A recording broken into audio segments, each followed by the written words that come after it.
Hi friends, welcome to sweet home kitchen. இன்றைக்கி நம்ம பார்க்க போகிறது பார்த்திங்க அப்படின்னா, நிறைய ரோட்டில் எல்லாம் பார்த்திங்கன்னா தள்ளுவண்டி கடையில் போட்டு விற்பாங்க. சுட சுட சாப்பிடக்கூடிய மிளகா பஜ்ஜி தாங்க பார்க்க போகிறோம். ரொம்ப காரசாரமாகவும் இருக்கும். அதே டைமிங்கில் இந்த மிளகா பார்த்திங்கன்னா சாப்பிட்றதுக்கும் ரொம்ப நல்லாயிருக்கும். இந்த மிளகா பஜ்ஜி எப்படி செய்கிறது அப்படின்றதான் பார்க்க போகிறோம்.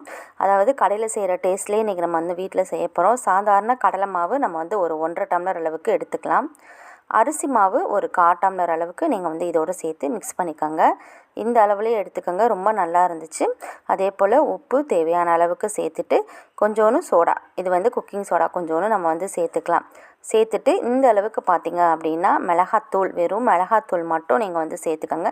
காரம் அதிகம் வேணும் அப்படின்னா இன்னும் கொஞ்சம் எக்ஸ்ட்ரா நீங்கள் மிளகாத்தூள் சேர்த்துக்கிட்டு இதை நல்லா பார்த்திங்கன்னா 1 டம்ளர் தண்ணி எடுத்து வச்சு கொஞ்சம் கொஞ்சமாக நீங்கள் கட்டி இல்லாமல் கரைக்கணும். 1 டம்ளர் வரைக்கும் எனக்கு அந்த தண்ணி தேவைப்பட்டுச்சு.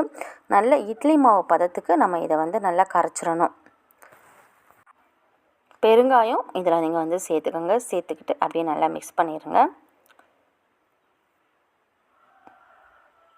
லைட்டாக கட்டி இல்லாமல் இந்த மாதிரி லைட்டாக சேர்த்துக்கோங்க. எனக்கு கரெக்டாக 1 டம்ளர் அளவுக்கு தண்ணி தேவைப்பட்டுச்சு. இப்போது நம்ம மிளகா பஜ்ஜிக்கு தேவையான இந்த மிளகாயை எடுத்துகிட்டு நல்லா அலசிட்டு ஒரு ஒயிட் கலர் துணி, நல்ல துணியை வச்சு இதை நல்லா தொடச்சி எடுத்துக்கோங்க. ஏன்னா நம்ம மிளகா சாப்பிட்றோம் இல்லையா, அதனால் அதை சுத்தம் பண்ணிவிட்டு அதுக்கப்புறம் நம்ம அதை சாப்பிடலாம். இந்த மாதிரி 2 பார்த்திங்கன்னா நல்லா கட் பண்ணிக்கோங்க. ஃபுல் மிளகா போடுறது அப்படின்னாலும் நீங்கள் சேர்த்துக்கலாம். நான் பாதி பாதியாக கட் பண்ணிவிட்டேன். விதை நிறையா இருக்காது. அப்படி இருந்துச்சுன்னா பாதி விதையை நீங்கள் எடுத்து விட்ருங்க. அவ்வளோதான். அந்த இட்லி மாவு பதத்துக்கு கரைச்சி வச்சுருக்கிற பஜ்ஜி மாவு, கடலை மாவு இருக்குது பாருங்கள், அதில் அப்படியே முக்கி எண்ணெயில் போட்டுட்டு சுட சுட பொரித்து எடுத்துகிட்டு அதோட 1 கப் காஃபி சாப்பிட்டீங்க அப்படின்னா ரொம்ப ரொம்ப சூப்பராக இருக்கும். கண்டிப்பாக நீங்கள் வீட்டில் ட்ரை பண்ணி பாருங்கள். ரொம்ப டேஸ்ட்டாக இருந்துச்சு. வீட்டில் செய்கிறதுனால ரொம்ப ஹெல்த்தியும் கூட. மிளகா பஜ்ஜி யாருக்கெல்லாம் பிடிக்குமோ இன்றைக்கி கண்டிப்பாக ட்ரை பண்ணி பாருங்கள். ரொம்ப ரொம்ப ரொம்ப சூப்பராக இருக்கும். வீடியோ பிடிச்சிருந்தா லைக் பண்ணுங்கள், ஷேர் பண்ணுங்கள். ஃப்ரெண்ட்ஸ் அண்ட் ஃபேமிலிக்கு ஷேர் பண்ணிக்கோங்க. மறக்காமல் ஸ்வீட் ஹோம் கிச்சன் சேனலை சப்ஸ்கிரைப் பண்ணுங்கள்.